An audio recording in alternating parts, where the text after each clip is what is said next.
Well, good morning, hello, and a very warm welcome to you. My name is Daisy McAndrew, and I'm so delighted and honoured today to be chairing this extremely timely discussion. I've been covering political and business stories for more than 25 years, but none has come even close to the enormity of what we've all experienced over the last year. And of course, now as the pandemic And of course, the pandemic has accelerated change in so many fields, but I think it's fair to say none more so than technology. So this morning, we'll hear from key decision makers, investors, and business leaders to try to find out if the UK is ready to make the most of its potential, ready to create those jobs, to connect the disconnected communities, to build the greener economy that we all want to see. But before all of that, here's a short film outlining some of those big issues. The impact of COVID-19 can't be overestimated. Lives and livelihoods have been devastated. Around the world, jobs, earnings, productivity have all been lost, not to mention valuable time in education. World economies need to reboot, but that reboot comes at a time of great change and technological innovation. We are at the dawn of a world driven by AI and the Internet of Things, all promising to change how we live our lives. It's about how we run our business. It's about opening up new job markets. It's about a greener future. It's a time of change and opportunity. We need to decide if we want to lead the technological revolution. Are we where we need to be? And are we really ready to embrace a fully connected and intelligent world?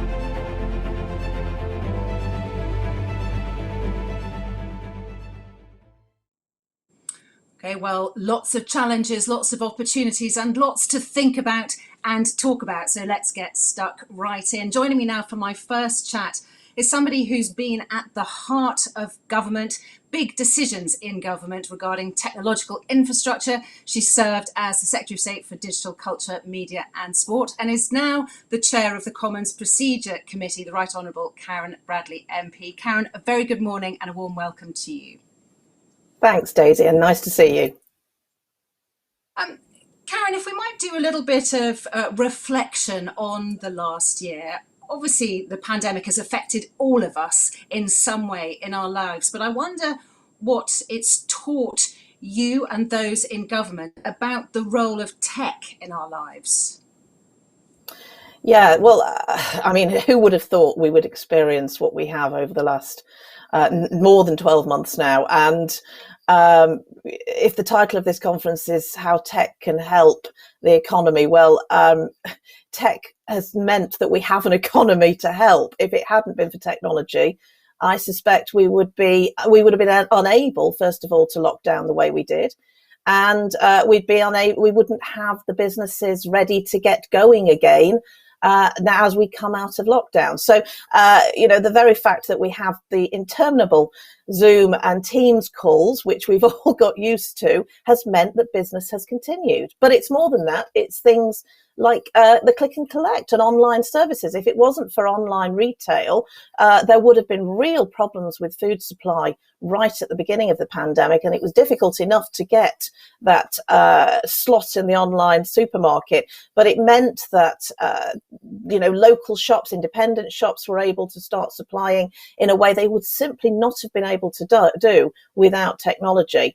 And of course, you've said I'm chair of the Commons Procedure Committee. If it hadn't been for technology, we wouldn't have had Parliament keep going to scrutinise the executive and to make sure that constituents' concerns were heard. And it's technology which none of us thought we would ever see a Parliament with screens in the House of Commons and MPs contributing and members of the House of Lords contributing from across the country. But that's exactly what we've had. And that's meant that we've managed to have one of the few parliaments actually in the world that's sat every week it was supposed to sit, something we should be very proud of. But I suppose it's also shown where technology has deficiencies. So the first, I think, is the merging of private and public life, or work life and home life. You never get away from it. Zoom calls happen at the weekend. They happen very late in the evening. They don't stop. People never leave their desks. And for the first time ever, you're getting an insight into the homes of the people you work with. And in the case of MPs, the homes of those that represent you. It's also shown, really, and, I represent a very rural constituency, the deficiencies of our digital infrastructure. There's no doubt about it. We don't have a digital infrastructure at the moment that is fit for homeschooling and home working for so much of the population.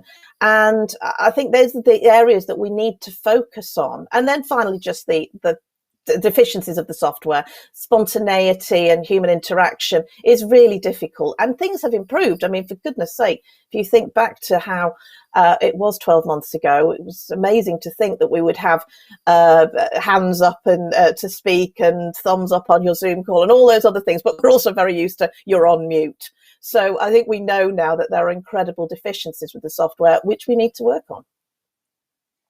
Because I guess what you're saying is it's shown us our utter reliance on technology. And of course, therefore, it's shown that there are haves and have-nots. There is a digital divide. Absolutely. And I think this has really come across. People, you watch TV, you'll see journalists who are presenting news stories from their bedrooms. You can see it's their bedrooms. So people don't have the living arrangements to allow for a fully digital but also how many times has it pixelated? How many times has it gone? Have you been unable to connect because there simply isn't a digital infrastructure? And I think that the big lesson for me, the big thing that we have to take away from this is that we've got to improve our digital infrastructure. And I suppose finally skills.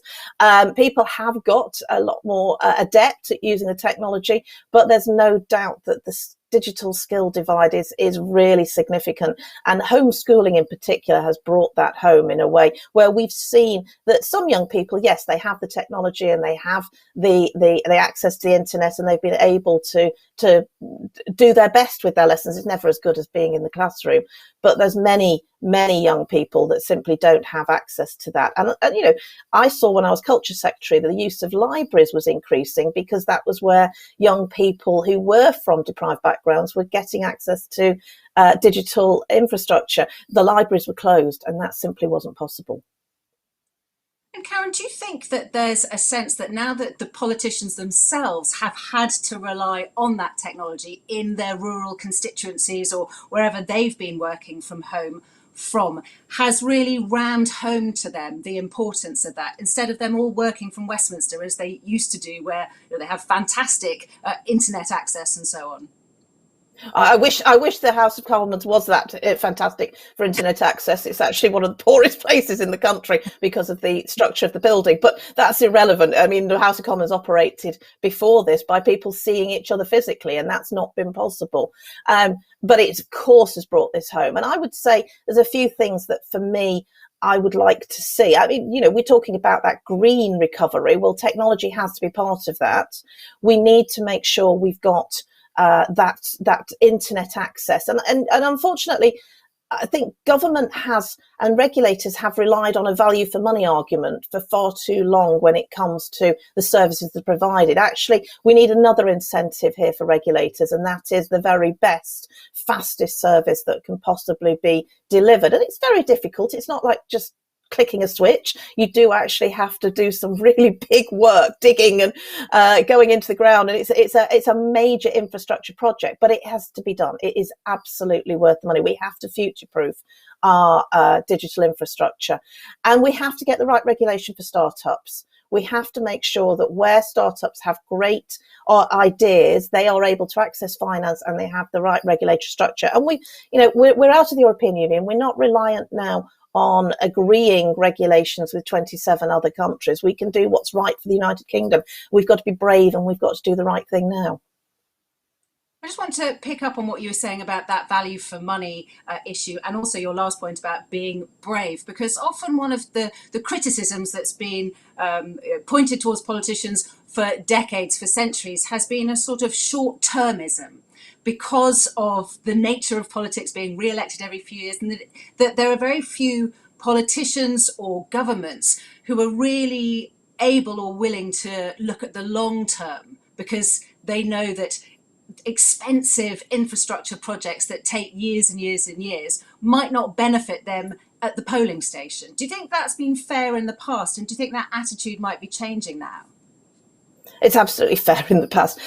Shovel-ready projects are the Treasury's favourite thing, something that's ready to go, where money invested can be shown to reap a dividend immediately. And that's, shovel-ready takes a long time in the making.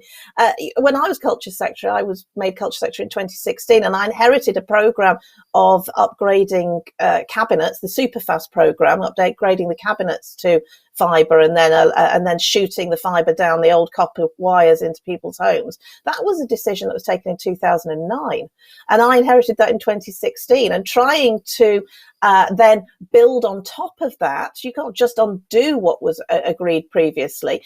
I personally think it was the wrong decision back in 2009. We should have gone for full fibre to the premises, which was the technology at the time. And now we should be going into 5G as quickly as we possibly can. Because if I look at places that I represent, little villages in the Peak District, the only way we're going to get internet that's fast enough into those homes, and goodness me, I've had enough constituents who have suffered over the last 12 months, but the only way we're really going to get that to work now is if 5G can get into those villages, and we can blast it into people's homes in a way that means they have access to that internet.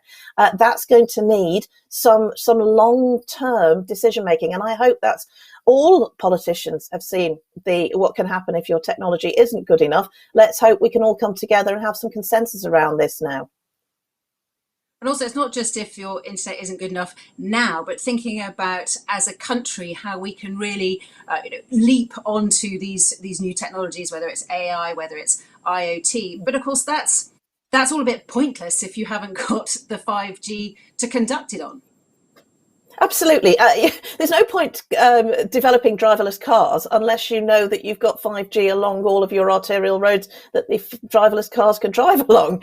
They're pretty pointless if they can't turn off at junction 11 of the motorway, because junction 11 isn't got a 5G on it and you can't drive the car along it. So you've got to have this. We need to get those fibre spines through along all our arterial roads. We need to get 5G technology installed, I would say, on every lamppost. If every lamppost in the country had a 5G box on it, you would have amazing ability to develop this Internet of Things. And I've seen this. I was Culture Secretary. I visited Scandinavia and saw the work that was going on there. I visited South Korea and saw what was happening there.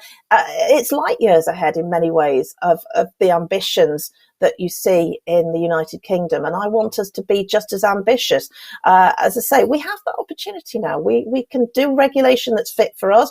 We can change the way that the Treasury scorecard works, so that actually, instead of looking simply at the short-term value for money, you're looking at a longer term. We can do these things, and there's the time to do it.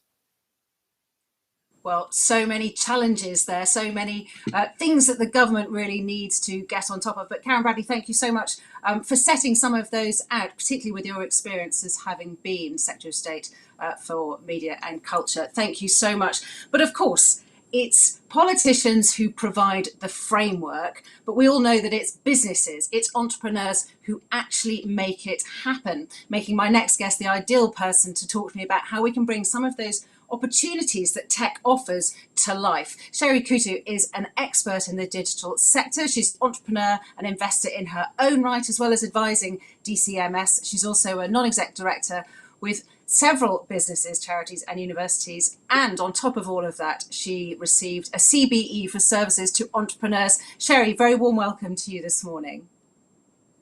Hi, Daisy. Thanks very much for having me. No, it's our pleasure. Sherry, I want to start with a really simple question, but I suspect the answer isn't so simple. What's holding us back tech-wise? Thank you. Well, to make tech work, given your infrastructure, if you had all the infrastructure you need to train people. And so what's holding us back, mainly if you talk to both the large businesses and the medium-sized businesses and the small ones, is access to talent that has the right skills and training to do everything that needs to be done. And there's been some really great work done here about the need to upskill something like 90% of the people in the country so that they understand digital and how they adopt it. And you spoke earlier about a digital divide, and there is a digital divide up and down the country geographically, but also between large companies and small companies. And one of the things that I've been working on is called Digital Boost, and it's around making sure that the people who work in the small companies have access to mentors, largely who have had the training in large companies, so that they can adopt technologies quickly. And if you can level up between the small companies and the large companies, you will have a massive increase in productivity and a number of other things. There's 7,500 large companies in the UK. There are 1.4 million small businesses in the UK, and 70% of people in the UK work for small businesses. Yet in big businesses, the investment per person is between £5,000 and £7,000 in digital upskilling. In small businesses, we found that it's between £50 and £150 per year. So you can imagine the divide has been getting larger and larger over time. And so creating an infrastructure to rapidly upskill on a very, very flexible basis the people who work in small companies is critical. And this slide here that's being shown talks about the econometric benefit of doing that. And if you were to focus on just making sure that the women who work in the small businesses participate at the same as men, you'd have a £50 billion GVA created, which would empower at least 40,000 new female entrepreneurs and create 260,000 new businesses. And not only businesses that start up, but businesses that continue to grow. And there's also been some excellent research about the ethnicity divide as well. And there's been again, great research showing that if there weren't the difference between the people from a BAME background and a white background, again, huge benefits to our society would happen. So we all hear about the productivity gap. Bridging that productivity gap can only happen if we bring the people who work in our businesses along with us. There's no sense, Karen talked about adopting 5G around, I think it was Junction 11. I certainly hope it's around Junction 11 near where I live. But if you don't have people that understand how to, what they need to do when all of the technology changes, that's a big issue. So what's holding us back mainly is making sure we can upskill the population of people who work in business currently. It's not just about what's going on in schools, all that's very, very important as well. It's what about the teachers and what about everybody who works around the country. One of the things we did with Digital Boost is worked on focusing on SMEs and making it really simple for them to understand. If they were a wine, maybe if they were a wine merchant beforehand, people stopped coming to their stores. Well, how do they actually sell online? And that was actually quite difficult. The single biggest thing that government can do is to release data so that we can see these experiments that are happening up and down the country of people who are trying to upskill adults working. So this slide looks at, you've got, I think most businesses and most professional firms have schemes now to upskill people, sometimes just their employees, other times the employees of small businesses. But what's lacking at the moment is a scorecard, the ability to check if this intervention is working versus that intervention.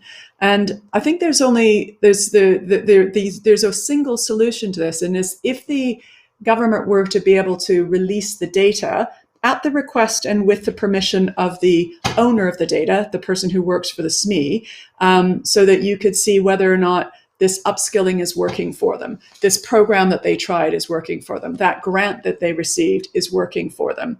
And being able to tell on a scientific basis, the intervention was made here and then there were 3 others. And did the revenue go up or down? Did it work? And you need infrastructure also to be able to tell you that. And 2014, I called on a scheme, the government to release data to see if the interventions for scale-up companies were working. And with that, we were trying to see what made a company grow. And this is what made a large company grow. And because if a company grows and continues to grow, the productivity is greater and the revenues are greater and the GVA is greater. And if you're a government person, the tax is greater that you can tax. But what was happening, there was many, many, many interventions, but there wasn't a consolidated central way to tell if the interventions were working. So what we've called upon is for the government to allow the VAT data that's being collected, which is whether or not someone's buying a good or a service, and also the national insurance data to see whether or not they're hiring more people or letting off more people. If they can really allow a company, a product provider, to query that and say, okay, I'd like to have this grant, and I'd like to receive it. And as a result of receiving this grant, they accept that the government will monitor whether or not the revenues increase after this grant. And I think that anybody who's in receipt of government aid, be it furlough, be it a visa from the Home Office, be it a training grant for building back better, I think that a small thing to ask is whether or not you would monitor whether or not their revenues went up or down afterwards. If we do that, then we can all learn together about what's working and what's not working. But you've got a lot of people trying at the moment without the ability to assess. So the assessment and the monitoring is absolutely critical, and we've got everything we need now. And I would love to see that so that we can see if, as adults, we're all learning, and therefore what's working. It's like I know we don't like assessments in schools, but it does allow us to see whether or not it's working. And we like diagnosis, when we go to a doctor, but we want to know if the treatment works. If we're going to roll out treatments that help upskill people at scale, we kind of need to know if it works. So I would call on allowing and enabling us to see that together. And am I right in thinking that there are already a couple of countries who do this with the data available? Yes, I think in Denmark and Canada, from what I understand, they have again released the data at a central government level to allow you, again, even it's the other government operatives, to be able to see what's going on in their local authorities. Again, it's that the data is there, it's legal to release it, but it is difficult, and you do have a GDPR. You need permission of the person whose data it is to say, I don't mind you monitoring my data. But when we surveyed the scale ups and the companies themselves and said, do you mind? They thought that data was already being shared. And they assumed that it would be. So I think that we've got the permission of the people whose data it is. And as long as we can show that we're not breaching any GDPR or privacy issues, which is a big point, and we don't want to do that. But as long as the person grants permission, then we've got great examples from other countries. We have been leading in data and the release in data in the UK for a long time, not so much to monitor businesses. I think it's time to do that. And Sherry, just in the last few seconds that I've got with you, and without wanting to force you to preempt what that data might say, what lessons do you think we might learn from that data? For instance, do you think it might show us that a certain type of training is pointless, but a different type of training does make a difference, or that the type of person you train makes a difference, or skills or productivity? What is it, in other words, that you think you might learn? I think we'll learn precisely that. When we started monitoring this at the Scale Up Institute, there were hundreds and hundreds of product providers who claimed that their solutions worked, but they were unable to provide the evidence to show that it did. And some things work and some things don't. We should experiment massively, but we need to see if those experiments are working. Or you're testing hypotheses. If the government has funded an intervention or done a procurement with anybody, they've got to tell if it works. I hope that helps. Well, Sherry, thank you so much. And that certainly has helped, because I think many of us didn't realise that actually there was this glaring hole in evidence-based data or assumptions about all these experiments that are ongoing. And I thought particularly interesting that you were saying that most businesses you've spoken to assumed that data was being used already. And of course, we all know GDPR has brought benefits, but it's brought an awful lot more paperwork and problems as well. That is something that hopefully over time we'll get to grips with. Sherry Coutu, thank you so much for laying out those ideas, those issues, and really giving us some food for thought. Thank you very much. So now, as we've been hearing, making sure that the right framework is in place is, of course, critical. But again, that is only part of the story, because to benefit fully from the opportunities on offer, we also need to be willing and able to embrace the technological advances that are out there. History tells us that early adopters of new technologies often derive the greatest benefit from it. Companies and countries that embrace technological advancements secure a competitive edge over their rivals, a digital dividend, which can be hard to overhaul.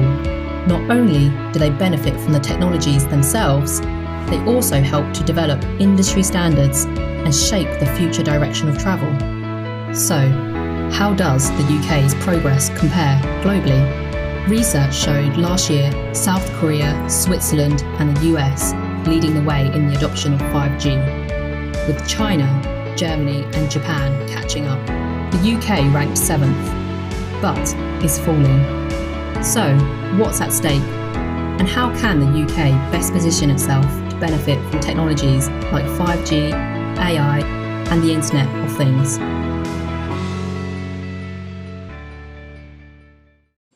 Okay, well, lots of opportunities, but it's not all good news, as you heard there. We are slipping. And what can we do to halt that slide? And as Karen Bradley was saying, there's a digital divide and there's some political time wasting, some short-termism. As Sherry was saying there's a black hole of data that we're not using to its full capability. We all know that data is gold these days. So we've got this gold sitting there unused. That does seem awfully wasteful. So no time to lose if we're going to make the most of the opportunity. So discuss all of that a little bit more with me now. I have a great panel of experts. First, Sir Mike Rake, former chairman of BT and until recently a non-exec director of Huawei UK. Very warm welcome to you. Also delighted to be joined by Katie King. I'm a big fan of Katie and her books. She's the author and CEO of AI in Business. Katie, welcome to you and good morning. And finally, Oliver Tucker, CEO and founder of Wireless Logic. And that, as I'm sure you're well aware, is one of the UK's leading Internet of Things companies. Oliver, good morning to you and welcome to all panellists. I think we've heard a lot of interesting points of view from Sherry and from Karen, not all of it terribly optimistic. So Mike, maybe if I can come to you first, just with reflections on what you've heard so far. Yeah, well, no, broadly, I think what Karen's outlined and Sherry has outlined are completely correct. We did not start until very late in sort of supporting a rollout, of fiber to the premise to ensure that we have a ubiquitously clear, high-speed connectivity for people in all the sectors we've talked about. And I think, we paid a bit of a price for that. I mean, I remember very well in 2008, Ian Livingstone, then the chief executive of BT, coming to the board with the proposals to start to invest in fibre to the cabinet. No one else was willing to do it. And Ian, later Lord Livingstone, continued that sort of mission when he became a minister in the government to really move this on. So we had the sort of infrastructure in our topography that really could work. So that's important and is now going actually at a pace. There is the momentum now in the rollout of fibre, and without which we'd have been, as Karen said, in a bit of a mess during this pandemic.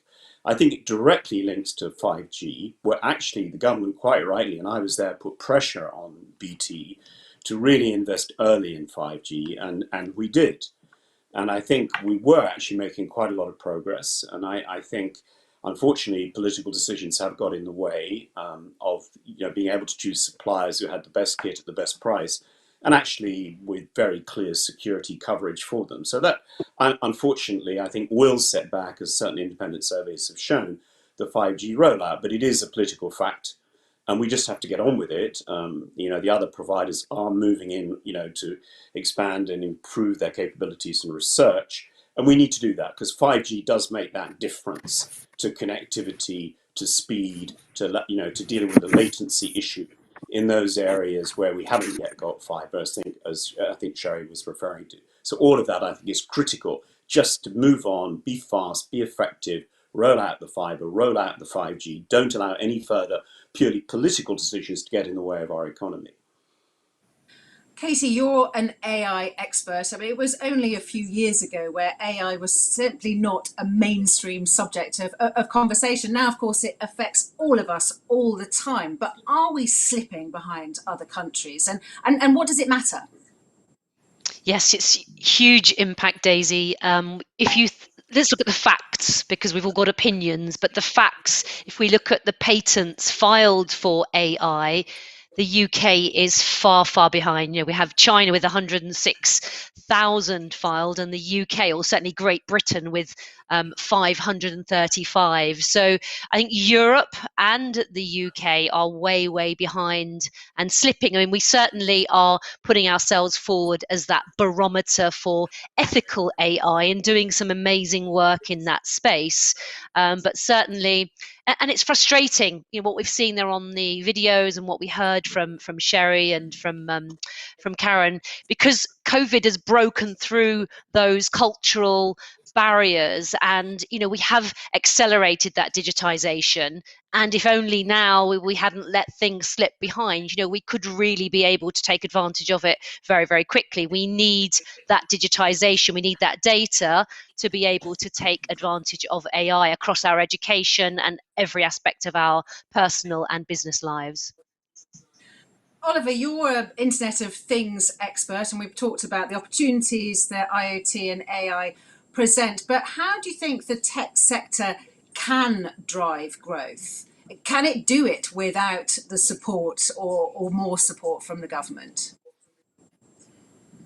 I think that, you know, the technology sector generally has coped very well in terms of the pandemic. I think, as we've heard from you know, earlier, I think, you know, the ability for organizations and people to adapt from working from home rather than from their offices, I think, you know, has generally overall impressed most people. Having said that, I think, you know, the investment that we need in terms of the digital infrastructure is clear. I'm speaking to you from my office because I live in rural Sussex, and therefore I can't rely on my internet connection. Cellular coverage isn't very good there. At the bottom of my driveway, we have fiber to the cabinet, but can I get it fiber to the premises? No, I just can't seem to get it for whatever reason. So, you know, I think specifically to wireless logic and to the Internet of Things industry, I think, you know, what we do need is the continual investment in making the UK a technology leader, particularly in 5G and associated technologies. You know, 5G has the ability to transform economies and societies across the world. You know, new capabilities, improve performance, enhance resilience of these networks. You know, will make this technology a compelling proposition for end customers, you know, businesses, and of course, end users. And, you know, 5G has already opened up a new set of use cases, you know, in many parts of the world already, from autonomous vehicles, as we heard previously, to smart cities, you know, mass drone deployments. And in the medium term, 5G enabled features such as network slicing, you know, has the potential to guarantee quality of service for user cases such as manufacturing plants and, you know, smart energy grids, as an example. So, you know, I think there are obvious user cases that will drive early adoption, but, you know, this will not happen at a mass scale until 5G coverage is more widespread, you know, and a greater understanding in many respects of the potential exists. So, in my view, we need to give the UK technology sector the ability to innovate, you know, with a fully deployed 5G network. You know, as Sir Mike says, you know, if we lag too far behind other countries, it's likely that we won't see the next major technology success stories coming from the UK. They'll come from elsewhere. So, you know, we need to invest, you know, not only in terms of that infrastructure, but I think, again, as we've heard previously, in terms of advocating and supporting what I would call the STEM careers, so science, technology, environmental, and maths, you know, big job roles in the future will move increasingly towards careers such as cybersecurity, data science, software engineering and development. And we need to create a critical mass of skills in the UK to exploit these opportunities. Well, actually, that was exactly the point I wanted to bring up next. And so, Mike, if I were able to wave a magic wand and 5G would be, all the way from John O'Groats to the other end of the country, that's not job done, is it? Because even if we had No. the 5G, we need the skills. Well, we need three things really. We need to complete the rollout of fibre to the premise, which is costly in some areas. That has to be done. It is accelerating, not yet to Oliver, sadly. We do need to stop. The decision we made on 5G suppliers, according to an independent source, set back the rollout of 5G. Removing Huawei from the network has set back 5G by 2 years. We can't afford any more delay in 5G. We have to work with all of our partners, all of the suppliers to roll 5G. We need that. And you're absolutely 100% right. Without the skills, the education, we're going to get nowhere. And I do think Sherry's chart was very interesting because a lot of work that was done at the Commission for Employment and Skills until it was disbanded in 2015 and latterly by Charlie Mayfield on productivity really made this point about the need to improve. I mean, the level of illiteracy, I'm afraid, these surveys show we still have a large level of illiteracy in the adult population, an even larger level of lack of numeracy. And I think there's a lot that big companies can do, to Sherry's point, to work down supply chains, to raise awareness on the digital agenda, and to give people the practical experience, the confidence they need to work with the technology that needs to work off, the fibre networks, off the 5G networks. And Katie, just on the subject of skills and retraining, and particularly going back to Sherry's point, which again, like Sir Mike, I thought was very interesting. She wasn't just talking about school education and producing kids who are tech literate. She was talking about retraining adults, which is a much harder thing to do actually than train a spongy brain of a child.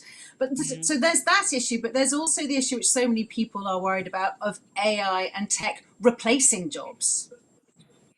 Yeah, really good point. Multifaceted there. So I am writing my second book on AI at the moment. So I'm entrenched in all of the data on this and interviewing some of the world's best brains on it. And if you look at the World Economic Forum, actually, people should be encouraged because there's a net gain. We've got 97 million jobs which are decreasing in demand. Growing in demand. The 97 is the growing and the 85 million is decreasing. So we've got that net gain of 12 million. But the problem is levelling it up across the UK for prosperity, up and down the country, across different ethnicities, across different genders as well. And I think that starts in schools, that is in further and higher education, huge demand for it in executive education and amongst the parents as well. So, and I've been talking to Dame Wendy Hall about this, who's the AI skills champion. We need that. One of the top 10 priorities for the government is this levelling up of the prosperity. And so we need the apprenticeships that were talked about earlier, the digital boot camps, the grants, the innovation funds. It's huge, but it can be done. Other countries have managed to do it. We have to do it. It's absolutely essential. And Katie, that there mentioned other countries. And of course, one of the factors that the UK does incredibly badly on international comparisons is productivity. And then when you look closer at those productivity, the data, it's actually the regional inequalities between areas of the country that the really shocking disparities come out. The southeast having nearly all the productivity and other areas really lagging behind. And to come back to you, Sir Mike, is the levelling up, the equaling of regions the important thing, or is it bringing everybody up that's the important thing? And why is our productivity so low? Perhaps do we measure it incorrectly? Are we using old-fashioned ways of measuring? It's an incredibly complex area. However, successive reviews, whichever way you look at it, our productivity has not been what it should be in a number of sectors. Not all sectors. In some sectors, and advanced manufacturing, we're actually very good. In some areas of the country, we're a lot better than others, but there's a huge amount of work to be done here on basic education, on skills, on really high quality apprenticeships that we absolutely need. But the levelling up, we mustn't level down. It shouldn't be a reallocation. We have failed, and we saw this in BT everywhere, in some of the areas we work right across the country. The level of deprivation, places in South Wales with families working in our call centre who've been unemployed for 3 generations, really disgraceful, abandonment of many parts of our country, which is no wonder we've had political reactions such as we've seen. So the need to really invest in those capabilities, and one of the, what Ian Livingstone was saying for years is one of the most important investments we could make was actually, without getting into the politics of railways, for the money that you spend in really, really getting quickly to rolling out fibre to the premise and really getting 5G expanded and really creating that capability. But we absolutely should have a real conscience, as I think we do now, about the way tracts of the country have just been left behind, educationally, inspirationally. High levels of addiction to antidepressant drugs. I mean, really things we can't allow to continue. And one But way I of wonder, doing that, Daisy, I was just going to say the trade-offs, if you've got, for example, companies using AI where those AIs aren't paying any tax, there's the potential for trade-offs where that should then be some kind of taxation that then could fund education in that community. So there are ways of doing it. and Oliver, I'd like to come to you as a business leader, and obviously a lot of these issues are directed at the government and education policies and welfare policies, but also if we're going to see any equaling or levelling up between regions, it's going to take businesses to make money in those businesses and create jobs in those businesses. And when we're talking about high-tech businesses, you can see why they all congregate around the same corridors. What will it take, do you think, to force some of those companies to spread their wings and spread some of their wealth around the country? Well, I think ironically, in some respects, I think COVID probably will help in terms of doing that. Whereas before people congregated, the M4 corridor in terms of technology or what have you. Whereas now I think, what we will see in terms of the general business environment is the flexibility of people coming into the office and working from home. I do believe that, working habits will change. People won't want to commute as they have done, previously, but also they need, as Karen said right at the top of the hour, we need the sort of, everyone's fed up with Zoom calls, so they need the collaboration and stuff like that. So, I do think that in many respects, sort of COVID will help in terms of spread out the skill sets, around the country and level up in terms of sort of different regions. But I think, the acceleration, if you like, of this digital technology is really going to underline the requirement for a change in many respects to the skills makeup of the UK's workforce. And I think that's probably as important. Many believe that digital technology will replace humans in many cases. And this might be true in some, but fundamentally, I believe that the net effect will be positive. But with the type and nature of jobs changing. I've talked about STEM skills previously, and I think they are going to grow in importance. And we need industry and government focus, on developing and nurturing the required skills, knowledge, and experience. I mean, for instance, at Wireless Logic, we believe in investing in the next generation of leaders. We focus hugely in terms of career development. We run graduate training schemes, we run apprentice programs, and we've set those up to identify and develop the talents of tomorrow. And just on that issue, so Mike, if I can come back to you, you were touching on lots of things that people wouldn't traditionally think were the remit of technology companies or politicians thinking about these areas, but were very much well-being. And we touched on this earlier about how we judge GDP and how we judge productivity and output. And do you think it is time that we started taking into account areas of well-being, of lifestyle, of health in GDP rather than just money in, money out? 100%. And I think there are two reasons for this. I mean, morally, it is the right thing to do. And I think many companies have seen, and many of us have seen, the pressures that have been brought on people's lives through this lockdown, the stress, the unavailability of some medical treatment, all the issues that are arising, and we're seeing them very clearly arise. So people I've seen are really beginning to focus on mental health. The other thing that every survey you do, every company you review, a happy workforce that's motivated, is a much more productive workforce. You see much lower levels of sickness, you see much higher levels of productivity, you see much higher levels of retention of the skills that you need. So in other words, it's a business win and it's a moral win. And I think most companies have got this, the point of having purpose. Unless you have purpose, you've got to have some purpose in your company. And your people, and particularly younger people, want to join companies that clearly not only talk about purpose, but deliver on purpose. And I think it was always obvious, and it's now critical. And Katie, talk to me about the crossover between technology, AI, well-being, job satisfaction, because there is crossover there, but I'm unclear as to whether too much technology is something to be avoided, and how the pandemic is going to affect all of this, in your opinion. Yeah, and really important points there raised by Sir Mike. So again, it's multifaceted. It's first of all, it's educating people that this is not about big shiny robot come and taking all of our jobs.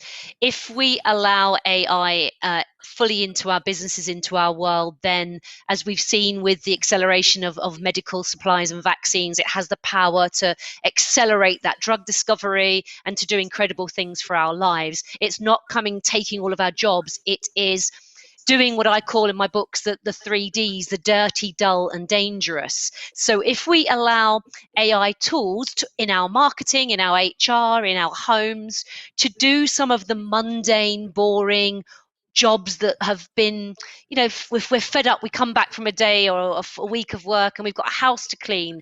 In time, when the costs come down, if we have these tools doing the things that, for example, software as a service tools have done for the past decade, like automating our VAT for our banking, if we allow all of that to happen, we should be able to do less boring activities and try and get some balance and so on. So I think it's that. And I think we should all prosper. And again, there's a bit of a utopia there, but with the right balance of regulation and innovation, with the safeguards in place for consent and ethics, and all of those important issues, with the taxation I touched on for leveling up a bit, I think there's could be very, very rosy picture. And Yeah, Oliver, I think just to add to... So go ahead, Mike. No, sorry, I was just going to add that to me, there's the other issue that you see a lot of is the stress of the technology itself, particularly to older people who've not been so experienced in this, So there are two stresses. One is Oliver's stress, where he's simply not getting the speed he needs because we don't have the infrastructure. Then there's the stress of actually operating these systems. The other issue I think is critical is simplification and practical help. Simplification of the user end of applications. We're seeing more and more simplification, which is going to help. And the other thing, many companies, BT included, have these big volunteering programs. And certainly my father, who sadly died recently when he at 98 years old, but I mean, he had somebody come and explain to him, I can't remember how old he was, 85, 90, how simply to use email and a few other things. Just a young person came along on the program and it made a big difference. So there's a lot that you can do in society to make it less challenging. And a lot of people are kind of almost nervous, frightened of technology or frustrated by it. And yet it should, as we've seen in good banking systems, make life less stressful for us, give us more time to do other things that give us more pleasure than being frustrated about our network dropping or not being able to make the application work. Yeah. And Olive, actually picking up on Sir Mike's point there about nervousness about tech, but also, of course, we all know there's a big distrust of tech. And I wonder what we can do about that, of the way our data is being used, all those issues that are at the back of people's minds. How significant do you see those issues and what can be done about them? Oh, I think, it's huge issues at the moment. I mean, I think, mistrust in terms of people using data, but also in terms of security of potential data or information. And I think, we talk about electronic banking. I mean, I think, the older generation totally mistrust it because, one, they're not used to doing it that way.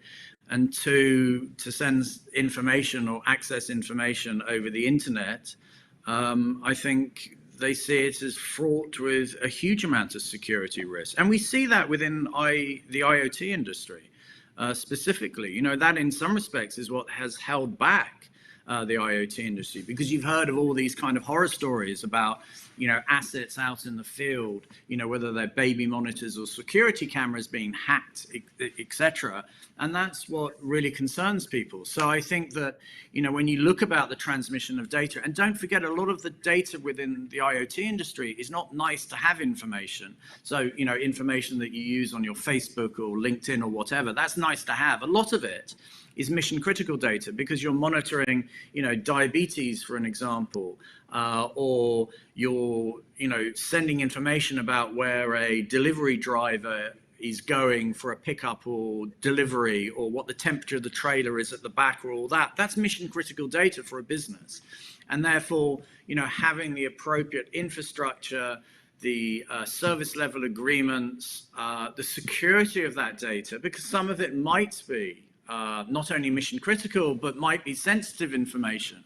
I think, you know, that is, you know, a huge concern, not only, as I say, just in the IoT industry, but I think generally in the sort of the wider applications out there in the marketplace. And I think, you know, we as a organization or as an industry have to continually, you know, educate in terms of people about how secure and the stuff that we're putting in place that enables that information to go from A to B securely over the internet, you know, at the appropriate time, etc. So, I mean, I think a lot of that is to do with businesses, not necessarily so much to do with government. It's us being able to provide, you know, those secure, reliable solutions that, you know, operations people, if you like, require out in the field.